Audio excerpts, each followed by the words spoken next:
guys, it's me KIMMI and I'm back with another video. So if you're new here, welcome. If you're not, welcome back. Make sure you like, comment, subscribe, share the video, all the things, because today we're gonna be talking about my first encounter with a man in prison. I was like 14 and he had to be like almost 30, and I'm just gonna say I'm not sure if he was like in prison or if he was like in jail, but like we're gonna say prison because that's what I've been doing, my prison, and it just goes with the thing. So since I'm not really sure, if I knew for sure I'll put, but I'm not really sure. So like I said, I was 14 and he was probably like mid-20s to 30. I'm not sure of his exact age. Like I said, he wasn't my man or nothing like that. He was just a person from the neighborhood, and like he would always, like, ever since I was little, like he would always speak when I got off the bus, but not just to me, but like to the whole group of kids getting off the bus. And some of the kids would like run up to his car and talk to him and da da da da. And then me, I just kept walking because, sir, I don't know you like this. I'm just like, hey, keep walking because what I'm gonna do too much for. So fast forward to a couple of years later, that's when I hit about 14. And my dad was trying to sell a truck he had, or it may have been a car. I don't know what my dad was trying to sell. He was always trying to sell something. My dad always got vehicles, so he was trying to sell something. Anyway, my house phone number was on the thing where my dad was trying to sell it. The man, I don't know if he showed interest in buying it or if he just got the number off of it in order to contact me. Like, I don't know. But before he went to jail, he called and talked to me. And like he was trying to make me know who he was, and I'm like, I don't know you. So I guess he got frustrated and he hung up. He never called back. So then he went to jail or prison, or I don't know, wherever he went, he got locked up.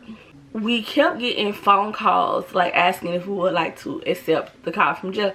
And like, I'm the type of person that I be wanting to help people, so a lot of times I do answer, but like at this point I wasn't answering. Like I didn't answer for like a long time. Like we kept declining. My dad would decline, my mom would decline. We didn't know nobody that was locked up, so we would decline the calls. And I was home by myself one day for something. I think my dad had just ran to the store. Like, I don't know why I was home by myself, but I was home by myself. And I say that because my parents was very strict and I was rarely home by myself. So I was home by myself and the call came through, and I was just like, let me just answer it and tell this man he got the wrong number, or to stop calling, quit wasting his time or his money calling. So I answered the phone. I'm like, hello. He's like, is this Kim? And I'm like, yeah. And then like he's trying to tell me who he is, and I'm like, bro, I don't know you. I'm not. He's like, remember I called you that one time and I was telling you, and I remembered the phone call, but like I said, he never called back again. So like it was just like, okay. And he was just like, look, I'm not trying to do too much. Can you just call my mom for me? Because when I'm calling her, she won't answer the phone. And I'm like, okay, yeah, that's cool. So he gave me his mom's number. I called his mom, clicked over, called his mom on throughway, his mom in, so he could talk to his mom. And she talked to him or whatever, and till his call ran out. And which to me, stupid of me, because that's running up our phone bill. But girl, whatever. He talked to his mom, and I'm thinking it's gonna be a one-time thing. I'm never gonna hear from this man again. It's fine, it's cool. He done got in touch with who he needs to get in touch with. He gonna quit calling. It became at least a once-a-week thing for probably like a good 2 months, where he would call and I would call his mom.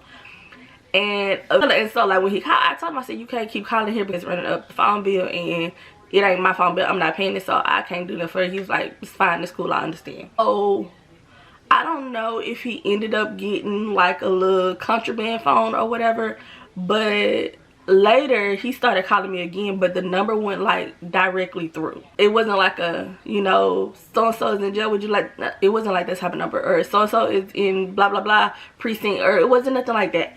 It was just like if somebody called you regularly, you answer the phone. It was like that. And I was just like, hello. And he was telling me who it was. Obviously I remember because I had been talking to him like pretty much every day for 2 months to connect him to his mom. So I knew who it was at that point. Oh, he would call, and it wasn't even trying to get in touch with his mom anymore. He would just call and have conversations with me. And the first the conversation was just very cool, very quiet, very, I don't know, it was just like, you know, like it just felt like he needed someone to talk to.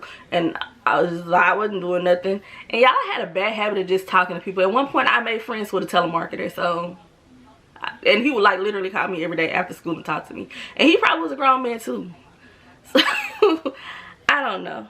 I said the man was just calling me, and then it got a little more like he would start complimenting my looks and like my body and stuff, and I'm just like, okay, this is weird. And so I just kind of dwindled off on accepting his calls because, like I said, I was 14, 15 at that time, and this man was probably somewhere between 25 and 30. And so for me, that was kind of scary when he was just like, oh yeah, last time I saw you, your body was looking nice, like you really grown up and stuff. So this man knew me when I was a child, like a small child.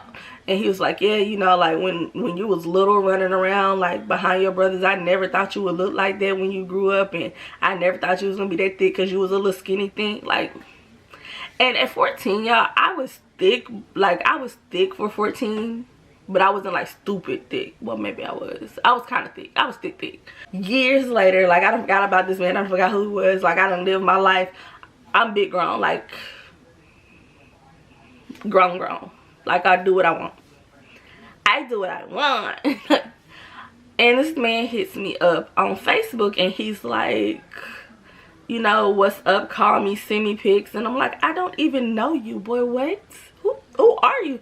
And that's when he's telling me, he's like, you remember this man, and he describing his car, and I'm like, no, because, okay, I like cars, but I'm not like a car girly. Like, it's hard for me to be impressed by a car, because I just think because my daddy always have some type of vehicle he playing with, and I feel like I'm more impressed by like older restored cars than like flashy things, if that makes sense. So he was telling me about his car. I'm like, no, I don't remember you.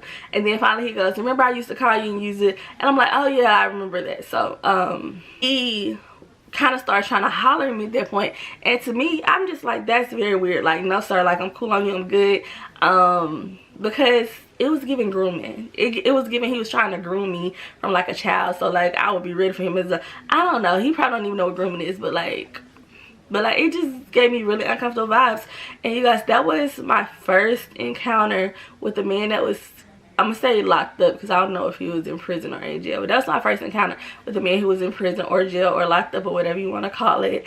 It didn't bother me then, but now I kind of look back on it and I'm just like, yeah, I probably shouldn't even been talking to that man. Like, that was so weird. Like, what if he would have got out and just decided to come kill my whole family? Or like, if he would have got out and felt like we was together, or if he would have got out and thought he was finna live with us. Like, it's so much that could have happened, because I'm talking to a stranger man that's in jail. Like, that's so crazy to me. So if y'all young and y'all watching, don't talk to stranger men in jail or prison or wherever they at. So yeah, you guys, that's really all. I'm Kimmy. Don't forget to like, comment, subscribe, share this video, hit the notification bell, ding, so you can be notified when I drop another video. And love you, live. Said I'll be back to hold you down. I don't wanna leave you,